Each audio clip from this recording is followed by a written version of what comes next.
من عمل صالحا من ذکر او انثى وهو مؤمن فلنحینہ حیاتا طیبہ. کتنی الگ بات قرآن کر رہا ہے کہ ساری دنیا دوڑ رہی ہے کہ پیسہ آئے گا تو ہماری لائف بڑی اچھی ہو جائے گی، خوبصورت ہو جائے گی. لیکن میں تو کوئی 100 کے قریب ملک پھرا ہوں، میں نے تو لائف اٹ سیلف کو بہت دکھی دیکھا ہے. چیزیں، پیسہ، ذاتی جہاز، ذاتی کروز، سب کچھ دیکھا، لیکن زندگی اٹ سیلف کو بہت دکھی دیکھا ہے.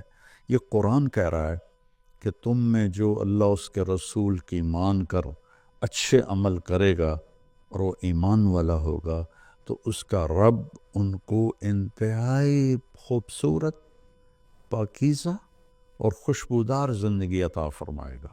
طیبہ کے یہ کئی مطلب ہیں، لیکن خوبصورت، طیبہ، خوبصورت، پاکیزہ، طیبہ، خوشبودار، طیبہ، ایسی زندگی اللہ عطا فرمائے گا. پیسہ ہے تو بھی ہوگی اور پیسہ نہیں ہے تو بھی ہوگی. اور پچھلے 2.5-3 سال سے ہمارے ملک کے حالات انتہائی تباہی کے ہیں، دکھ کے ہیں. تو اس میں ہم ایک دوسرے کو الزام دے رہے ہیں، اس کا قصور ہے، اس کا قصور ہے. لیکن جب میں قرآن دیکھتا ہوں تو وہ کہتا ہے کہ تم سب کا قصور ہے. ما اصابکم من مصیبت فبما کسبت ایدیکم ویعفو عن کثیر. جو تم پر مشکلیں آ رہی ہیں اس کی ذمہ دار تم سب ہو، تم سب ہو. کوئی ایک طبقہ اس کا ذمہ دار نہیں ہے. ریڑھی والے سے لے کر بادشاہ تک کو اللہ تعالیٰ کہہ رہا ہے، اور جھاڑو دینے والی سے لے کر شہزادی کو اللہ تعالیٰ کہہ رہا ہے کہ تم سب کی وجہ سے اللہ کی طرف سے تم پر حالات آ رہے ہیں، اور ابھی تمہیں بہت سارے تمہاری خطائیں معاف کر دیتا ہوں. تو ہم سب کو اگر اپنے ملک کو سنوارنا ہے اور آخرت کو سنوارنا ہے تو ہم اپنی ذات سے شروع کریں کہ میں اپنے اندر سے برائی ختم کروں، جھوٹ کو، بدمعاشی کو، ظلم کو، نافرمانی کو. 2 گناہ ایسے ہیں جن کی سزا دنیا میں شروع ہو جاتی ہے، موت کے بعد وہ الگ ہے. ایک ماں باپ کو دکھ دینا، ان کی نافرمانی کرنا اس درجے کی کہ وہ دکھی ہو جائیں، اور ایک ظلم کرنا. یہ 2 چیزیں اللہ تعالیٰ یہیں سے شروع کر دیتا ہے حساب کتاب. تو ہم سب مل کر اپنے ملک کو ظلم سے پاک کریں، جھوٹ سے پاک کریں، دغا بازی، فریب سے پاک کریں، بد کرداری سے پاک کریں، اور جو بہت زیادہ بے حیائی ہے اس سے پاک کریں، اور اپنے اللہ کی بارگاہ میں جھک کر توبہ کریں، معافی مانگیں. گھر ٹوٹ رہے ہیں، طلاقیں ہو رہی ہیں، طلاقوں کی ریشو بہت بڑھ گئی ہے کہ زندگی گزارنے کا پتہ ہی کوئی نہیں ہے. تو میرے عزیزو، اللہ کی بارگاہ میں ایک دفعہ توبہ کرنا سب گناہوں کو صاف کر دیتا ہے. پھر ایک اور حدیث یاد آ گئی.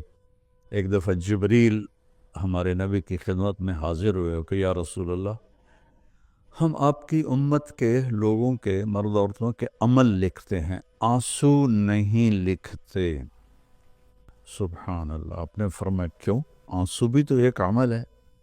کہا وہ اتنا لمبا چوڑا عمل بن جاتا ہے کہ ندامت کا، شرمندگی کا ایک آنسو جو مکھی کے سر کے برابر آنکھ میں تیر جائے، وہ جہنم کے آگ کے سمندر بجھا دیتا ہے. تو جو رو رہی ہے یا رو رہا ہے اس کو ہم فرشتے نہیں جمع کر سکتے. اس کے لیے میرے اللہ کا الگ پیمانہ ہے جو میرا رب خود اس کو کیلکولیٹ کر کے قیامت دن کہے گا میرا بندہ، میری بندی، یہ تیرے ندامت کے آنسو، یہ تیرے دکھ کے آنسو، حتیٰ کہ خوشی کے آنسوں پر بھی اللہ خوش ہو کے اجر دیتا ہے. تو ہم اللہ کی بارگاہ میں توبہ کریں اور اس کی بارگاہ میں جھک کر اللہ سے مانگیں کہ یا اللہ، چونکہ زمین آسمان پر بادشاہی تو اللہ کی ہے، یا حکم تو اللہ کا چلتا ہے، ڈنڈے کا نہیں چلتا، اللہ کا چلتا ہے. اور اللہ جب خیر کا ارادہ کرتا ہے تو إِن يُصِبْكُم إِن يَمْسَسْكَ اللَّهُ بِضُرٍّ فَلَا كَاشِفَ لَهُ إِلَّا هُوَ، میں اگر تم پاکستان والوں کو مصیبت میں ڈال دوں یا پوری دنیا کو، تو کوئی ہے کہ اس سے کوئی ہٹا کے دکھا دے؟ وَإِن يُصِبْكَ بِخَيْرٍ، اور اگر میں عرشوں سے فیصلہ کر دوں کہ ہاں بھائی پاکستان کو مثالی ملک بنا دو، دنیا کو مثالی دنیا بنا دو، فَلَا رَادَّ لِفَضْلِهِ، تو پھر دنیا کی کوئی طاقت، کوئی اسکیم نہیں ہے کہ جو میرے فضل کو روک سکے۔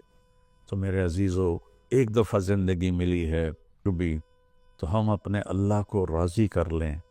ایک اللہ کو ماننا یہ سب سے بڑی عبادت، لا الہ الا اللہ، کہ اللہ ایک ہے، اس کے سوا کوئی مدد والا، عبادت کے قابل، مدد کے قابل کوئی بھی نہیں ہے سوائے اللہ کے۔